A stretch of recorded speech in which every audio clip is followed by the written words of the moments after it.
Galera, tudo beleza com vocês aí? Aqui tá 100% graças a Deus, espero que vocês estejam bem também. E hoje, meu povo, a gente vai entrar num conteúdo novo com vocês, né? Fechamos uma unidade, mas a gente não saiu da Europa, tá? A Europa é um contexto muito grande, a gente vai continuar falando de Europa. E a gente vai tentar entender aqui hoje, dentro desse contexto novo, na unidade nova, a formação da União Europeia, tá? Que é algo assim que acaba confundindo muitas pessoas. Por quê? A Europa é um continente, né? União Europeia é outra coisa. É um bloco, tá? Um bloco econômico. E hoje a gente vai entender o que seria esse bloco econômico, o que vem a ser a União Europeia. Então vamos lá. Primeiríssimo lugar, gente, o que é um bloco econômico? Quando a gente fala de bloco, a gente está falando de uma junção de países, tá? Que se unem para se fortalecerem. Seja em âmbito econômico, seja em âmbito político, em âmbito cultural, social, em vários âmbitos. Mas o principal é o econômico, tá? Geralmente quando se cria os blocos econômicos é para, o nome já fala, né? Blocos econômicos, né? Então faz sentido.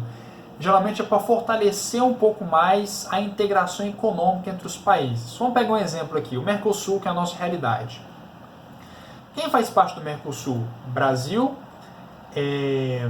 Argentina, Uruguai, Paraguai e também a Venezuela. No caso da Venezuela está um negócio meio complicado, porque uns querem aceitar, outros não, porque aquele caso todo está acontecendo na Venezuela e por aí vai. Mas os 5, tá? A Venezuela está fazendo parte do Mercosul atualmente. O que acontece? O Mercosul, ele tem um negócio chamado TEC. O que é a TEC? É a taxa de exportação comum. Então, todo produto circulado entre esses países, esses 5 países que fazem parte, eles têm uma taxa de exportação em comum, uma taxa de exportação única. Então, o produto que sai do Brasil, que vai para a Argentina, o produto que sai do Paraguai, vem para cá, que sai do Paraguai, que vai do Uruguai para a Venezuela, qualquer um desses países vai ter uma taxa única, tá? Então, por exemplo, faz de conta que o Brasil tem uma taxa de 8% para mandar lá para fora, para a Inglaterra, por exemplo. A Argentina tem uma taxa de 12% para mandar a qualquer outro país. Aí o Uruguai tem uma taxa de 6% para mandar para outros países. É o que eles vão fazer entre esses 5 países, eles vão unir uma taxa única para poder circular entre eles. Vamos colocar uma taxa de 6% entre nós aqui, para a gente poder ter um comércio mais forte entre nós 5? Pode ser? Beleza, bacana. E eles combinam essa taxa entre eles, beleza? Mas quando a gente fala lá na União Europeia, uma coisa que a gente tem que entender é o seguinte, que esses blocos econômicos, eles têm fases, né? E a União Europeia, ela está quase que na última fase de integração. São grandes 5 fases que nós temos aqui. O Mercosul se encontra ali no meio do caminho, segunda fase de integração. A União Europeia está na 4ª fase de integração, tá? Vocês vão entender o que é essa fase de integração que eu estou querendo dizer para vocês aqui. Porque a União Europeia, ela é extremamente avançada. Ali existe livre circulação de pessoas, mercadoria, serviços, uma moeda única entre alguns países que fazem parte do bloco. Então, quando a gente fala desses 4 aspectos, a livre circulação de pessoas, mercadorias, serviços, uma criação de uma moeda única, isso significa que o nível de integração dos países desse bloco é extremamente alto, beleza? Coisa que no Mercosul não existe ainda, tá? O nível de integração do Mercosul comparado com a União Europeia é muito baixo ainda, tá? A gente não tem livre circulação de pessoas aqui, nem de mercadorias, nem de pessoas, nem nada. Muito menos uma moeda única, tá? Então, o nível de integração aqui é diferente do de lá, tá? Mas quando a gente fala desse nível de integração da União Europeia tão avançado assim, será mesmo que sempre foi assim? Começou do nada, de repente? Não. Nós temos algumas fases. E tudo começa, gente, em 1948 com o famoso Benelux. O que é o Benelux? São 3 grandes países. B é Bélgica, o NE de Benelux, esse BE, né, que é Bélgica, NE é Holanda, mas como assim? Holanda é com HO, mas só que a sigla é em inglês, né? Então é o significado de Netherlands, tá? Que é Holanda em inglês. E o Lux é de Luxemburgo. Então esses 3 países iniciam um bloco entre eles lá atrás, em 1948, Bélgica, Holanda e Luxemburgo, tá? Qual que era a ideia ali? A ideia era facilitar o comércio entre esses três países, beleza? Começa só com isso, tá? Principalmente matéria-prima, como por exemplo ferro e carvão, tá? Que na Europa o carvão é algo até hoje que ainda é muito utilizado, tá bom? Então principalmente ferro e carvão, esses três países eles entram para a formação desse bloco. Aí os anos vão se passando, a gente entra na década de 50, outros países vão querendo entrar, pô, o negócio parece ser bacana, eles estão se integrando para ter um comércio mais forte e tal. E aí esses três países acabam virando 6, porque além de Bélgica, Holanda e Luxemburgo, entra a Itália, entra a França e a Alemanha Ocidental. E por que eu falo Alemanha Ocidental? Porque na época a Alemanha era dividida devido à Guerra Fria. Acho que todos que já sabem da Guerra Fria, nós estudamos isso no ano passado, né? Então tinha a Alemanha Oriental, que ficava por conta da União Soviética, a Alemanha Ocidental na parte dos Estados Unidos. E a Alemanha Ocidental, ela entra também. Então, além dos três que já tinham, entra ainda a Itália, França e a Alemanha Ocidental, beleza? E esses países, gente, vão criar, aí já muda de nome, porque não são três países mais, né? Vão criar a famosa SECA. O que é a SECA? Comunidade Europeia do Carvão e do Aço. Comunidade Europeia do Carvão e do Aço, beleza? Entre esses 6 países aqui, agora de 3 passaram para 6. E esses 6 países vão comercializar entre eles essas matérias-primas do ferro, né, que através a gente consegue produzir o aço, e também do carvão. Então a parte de 3 países agora passa a ser 6 países até essa integração cada vez maior. E aí o tempo vai passando, outros países vão querendo entrar, e aí vai sempre mudando de nome.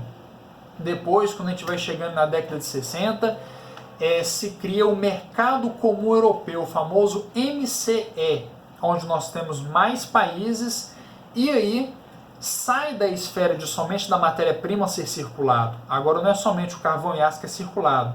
A gente tem mais mercadorias circulando aí, tá? Sendo matéria-prima, sendo produto manufaturado, os serviços começam a circular também entre esses países e por aí vai, beleza?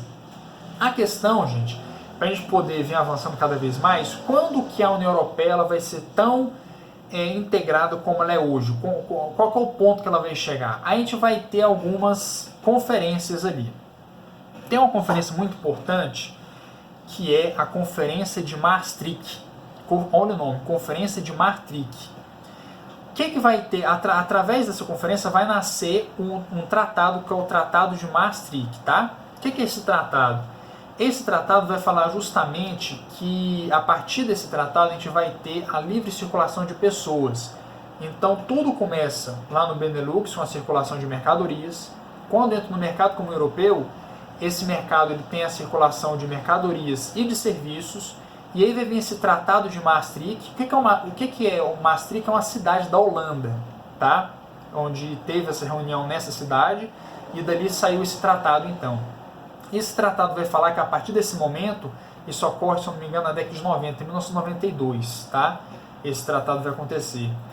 E a partir de então, esses países da Europa vão poder circular as pessoas também, certo? Então não existe mais aquela barreira de uma pessoa ir para uma região, tem que ter passaporte, tem que ter visto, não. Essas barreiras agora são abertas, as fronteiras são abertas para o cidadão europeu, no caso, né?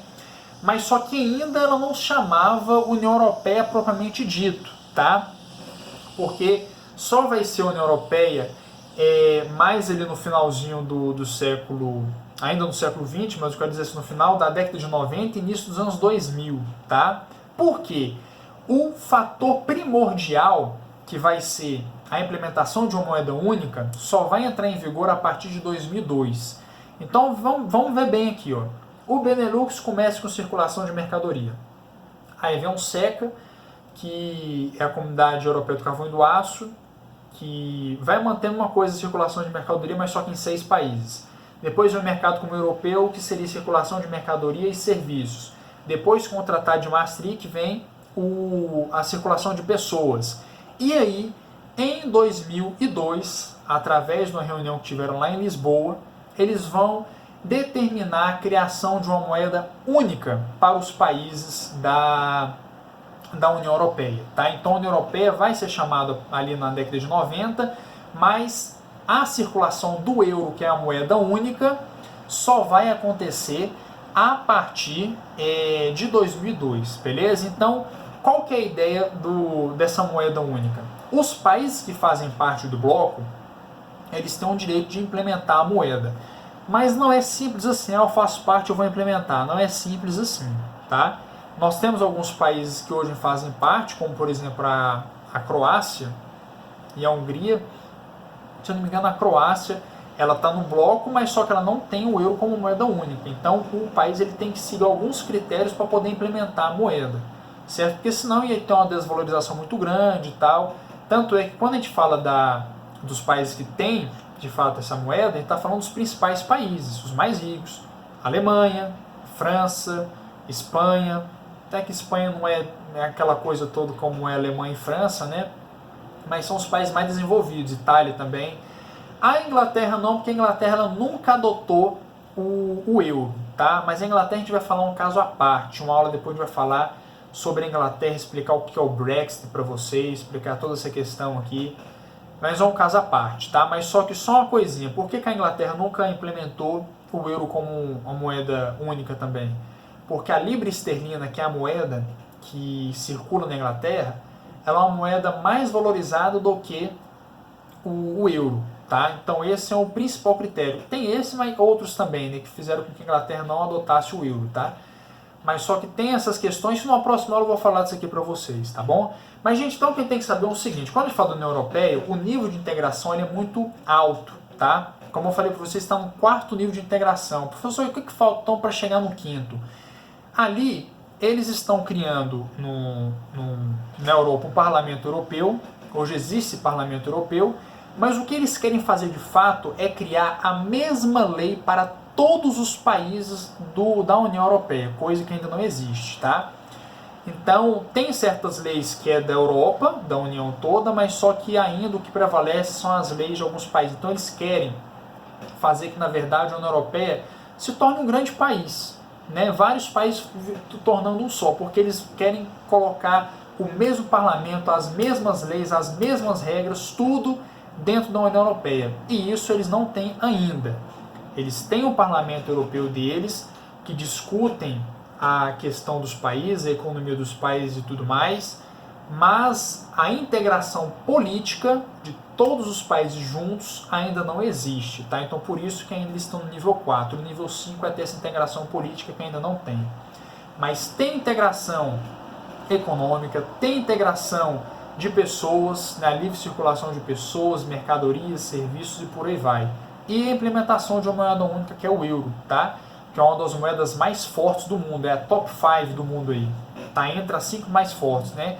Junto com a libra esterlina, o euro, o dólar canadense também, que é muito forte, tá? Entre outras moedas que nós temos por aí. Então, meu povo, vamos fechando por aqui, que hoje deu para falar de bastante coisa, né? Se tiver alguma dúvida sobre esse conteúdo desse vídeo, dessa aulinha de hoje aqui, pode fazer sua pergunta lá no grupo que eu estarei respondendo vocês, beleza? Gente, fique com Deus, um forte abraço e até a próxima aula. Falou!